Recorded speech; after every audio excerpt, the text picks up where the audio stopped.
This is Hub City Insider with Wayne Risher. It takes 130 pieces of heavy equipment to keep the Memphis Airport open for business 24/7, 365. That includes mowers, brooms, and booms, but the latest and greatest addition is a monster called the Stripe Hog.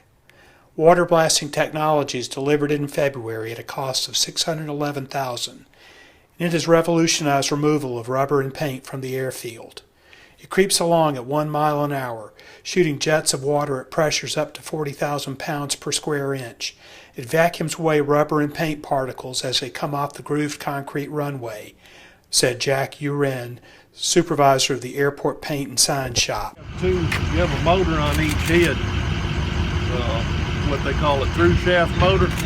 That lets the water come through, but it still has a hydraulic motor that will spin this bar around.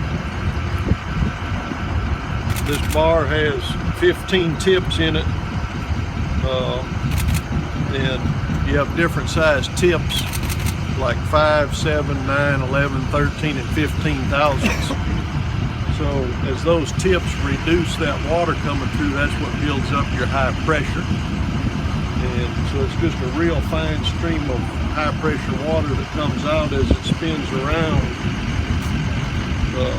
And then you can set one head in front of the other or set them side by side depending on your buildup and what you're removing.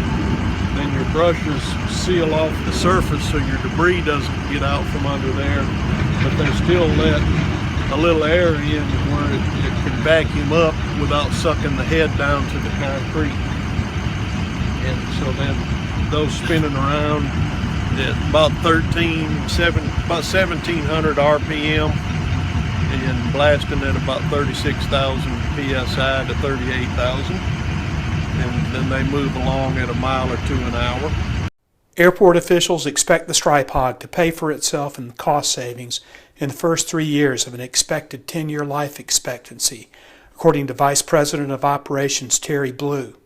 Non-labor savings alone are estimated at $180,000 a year. The airport also expects big savings on labor. Uren explained. With this removing the paint and recovering the debris and water at the same time, you're able to leave the surface ready to paint. You don't have to have as many people to clean up and get it ready to paint behind you. Same with the rubber removal. You have a couple guys working the rubber removal versus an overnight operation of 12 or so people. Jets lay down rubber every time they land.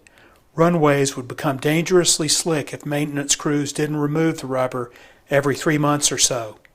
The Stripe Hog also removes paint strips cleanly without scraping or gouging the concrete. The airport has hundreds of thousands of square feet of yellow and white markings to aid navigation, and everything must be kept up to FAA standards. The runway centerline, for example, must be removed and repainted every 4 years or so. Terry Blue said the airport got great results during Stripe Hog's debut. But after that, FedEx is already right behind it, putting more rubber down, Blue said. We appreciate that.